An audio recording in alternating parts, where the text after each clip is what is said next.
പ്രിയപ്പെട്ടവരെ, മരണം നമ്മളെയൊക്കെ വേദനിപ്പിക്കുന്ന ഒരു വലിയ യാഥാർത്ഥ്യമാണ്. മരണത്തെക്കുറിച്ച് നമ്മൾ പറയുമ്പോൾ നമ്മളെ ഏറ്റവും കൂടുതൽ വേദനിപ്പിക്കുന്നത് നമ്മുടെ പ്രിയപ്പെട്ടവരുടെ വേർപാടാണ്.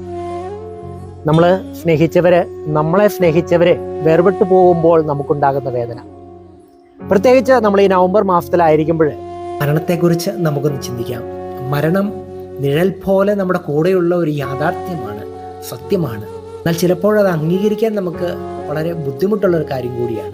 നാളെ എനിക്ക് ഉറപ്പില്ലാത്തതിനാൽ ചെയ്യാൻ പറ്റുന്ന നന്മ ഇന്ന് തന്നെ ചെയ്യുവാൻ, വെറുപ്പും വിദ്വേഷവും ഒക്കെ മാറ്റിവെച്ച് എല്ലാവരെയും സ്നേഹിക്കാനായിട്ട് മരണത്തെക്കുറിച്ചുള്ള ഈ ഒരു ധ്യാനം നമ്മളെ സഹായിക്കും. മരിച്ചവരുടെ മാസമായിട്ട് നമ്മൾ ആചരിക്കുമ്പോൾ നമുക്ക് പ്രത്യേകമായിട്ട് നമ്മുടെ പ്രിയപ്പെട്ടവർക്ക് വേണ്ടി പ്രാർത്ഥിക്കാം.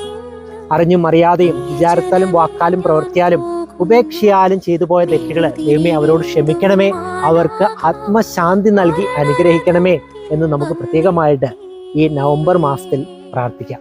ദൈവം നമ്മെല്ലാവരെയും സമൃദ്ധമായി അനുഗ്രഹിക്കട്ടെ. നമ്മുടെ കർത്താവായ ഈശോ മിശിഹായുടെ കൃപയും പിതാവായ ദൈവത്തിന്റെ സ്നേഹവും പരിശുദ്ധാത്മാവിന്റെ സംസർഗവും നമ്മെല്ലാവരോടും കൂടെ ഉണ്ടായിരിക്കട്ടെ, ഇപ്പോഴും എപ്പോഴും എന്നേക്കും. ആമേൻ. ഈശോ മിശിഹായ്ക്ക് സ്തുതിയായിരിക്കട്ടെ.